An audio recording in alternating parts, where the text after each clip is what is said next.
بسم اللہ الرحمن الرحیم۔ السلام علیکم۔ آج ہم جو ہے وہ پہلی نظم حمد سیکنڈ ایئر کی اس کی تشریح دیکھیں گے۔ پہلا بند ہے جی: کعبے کی رونق، کعبے کا منظر، اللہ اکبر اللہ اکبر، دیکھوں تو دیکھے جاؤں برابر، اللہ اکبر اللہ اکبر۔ حمد خدا سے تر ہیں زبانیں، کانوں میں رس گھولتی ہیں اذانیں، بس ایک صدا آ رہی ہے برابر، اللہ اکبر اللہ اکبر۔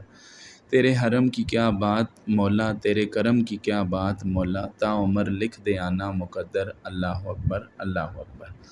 اس شعر میں شاعر رب تعالیٰ کی عظمت کو بیان کرتے ہوئے کعبہ کی ظاہری چمک دمک اور جمال کا ذکر کر رہا ہے کہ کعبے کا منظر محض ایک عمارت کا دیدار نہیں بلکہ ایمان کی تازگی اور روح کو تسکین دینے کا ذریعہ بھی ہے، اور کعبہ کے اس منظر کو دیکھ کر ہر آنکھ ہی فدا ہو جاتی ہے اور بے اختیار زبان سے اللہ اکبر کی صدا نکلتی ہے۔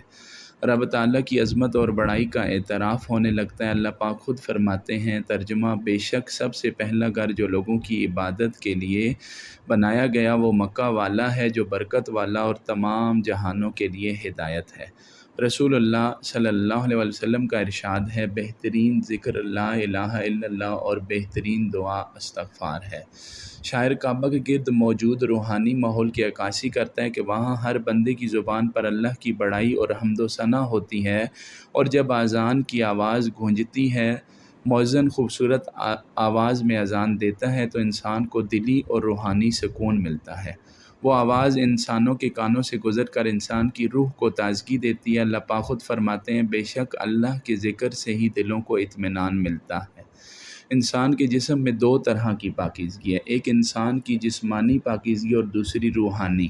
جسمانی پاکیزگی تو ظاہری حالت درست کر کے حاصل ہوتی ہے، جبکہ روحانی پاکیزگی صرف اللہ کے ذکر سے ہی نصیب ہوتی ہے۔ شاعر سوالیہ انداز میں کہتا ہے، اے اللہ تیرے حرم کی کیا بات ہے، یہاں تو ہر طرف تیرا کرم ہے، یہاں تیری رحمت کا بادل برس رہا ہے، لوگ اپنے گناہوں پر ندامت کے آنسو بہا رہے ہیں، اپنے گناہوں پر توبہ کر رہے ہیں، اللہ سے بخشش مانگ رہے ہیں۔ شاعر اللہ سے دعا کرتے ہوئے کہتا ہے، اے اللہ تو میرے مقدر میں تمام عمر یہاں آنا لکھ دے، میں اس چوکھٹ پر تا حیات آتا رہوں۔ رسول اللہ صلی اللہ علیہ وسلم کا ارشاد ہے، جس نے بیت اللہ کا حج کیا اور یہاں برائی سے بچا رہا، وہ گناہوں سے ایسے پاک ہو جائے گا جیسے ابھی ماں کے پیٹ سے پیدا ہوا ہے۔ ذکر خدائے پاک جو ہے جل شانہ، تسکین روح بھی ہے، دلوں کا قرار بھی۔ دوسرا بند ہے جی: مانگی ہے میں نے جتنی دعائیں منظور ہوں گی مقبول ہوں گی، میزاب رحمت ہے میرے سر پر، اللہ اکبر اللہ اکبر۔ حیرت سے خود کو کبھی دیکھتا ہوں کبھی میں حرم کو کہ لایا کہاں مجھ کو میرا مقدر، اللہ اکبر اللہ اکبر۔ یاد آ گئیں جب اپنی خطائیں اشکوں میں ڈھلنے لگی التجائیں، رویا غلاف کعبہ پکڑ کر، اللہ اکبر اللہ اکبر۔ اس بند میں شاعر رب تعالیٰ کی بڑائی بیان کر رہا ہے اور کہتا ہے کہ مجھے یہاں کے مقدس ماحول میں اپنی دعاؤں کے قبول ہونے کا یقین ہے، کیونکہ یہاں اللہ کی رحمت برس رہی ہے، اللہ کے انعامات برس رہے ہیں، اور کعبہ کی چھت پر جو میزاب رحمت ہے میں اس کے نیچے کھڑا ہوں، یعنی میں براہ راست اللہ کی رحمت کے حصار میں ہوں، اور بے اختیار اس کی زبان سے اللہ اکبر کی صدا بلند ہوتی ہے کہ وہی عظمت والی ذات ہے جو دعائیں سننے والی ذات ہے۔ اللہ پاک خود فرماتے ہیں، اور جب میرے بندے تم سے میرے بارے میں پوچھیں گے تو یہ کہہ دو، میں نزدیک ہوں، میں دعا کرنے والے کی دعا قبول کرتا ہوں جب وہ مجھ سے دعا کرتا ہے۔ رسول اللہ صلی اللہ علیہ وسلم کا ارشاد ہے، حدیث قدسی ہے، میری رحمت میرے غضب پر غالب ہے۔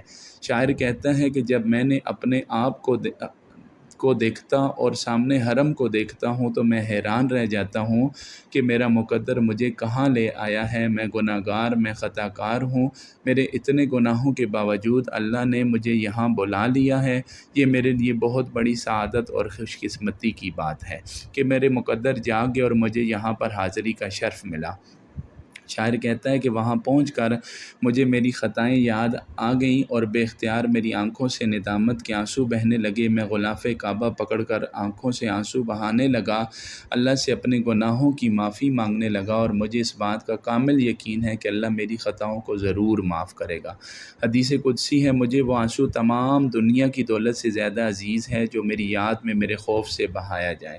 دعاؤں کی تین اقسام ہے کہ انسان جب اللہ کو پکارتا ہے تو اللہ فرشتوں سے کہتا ہے یہ چیز اس کو دے دو، دوسری قسم کے انسان جب اللہ کو پکارتا ہے تو اللہ فرشتوں سے کہتا ہے یہ چیز اس کو کچھ وقت کے بعد دے دینا، اور تیسری قسم کے انسان اللہ کو پکارتا ہے، اللہ سے مانگتا ہے تو اللہ فرشتوں سے کہتا ہے یہ چیز میں اس کو دنیا میں نہیں دے سکتا، اس کا اجر و ثواب آخرت میں دوں گا۔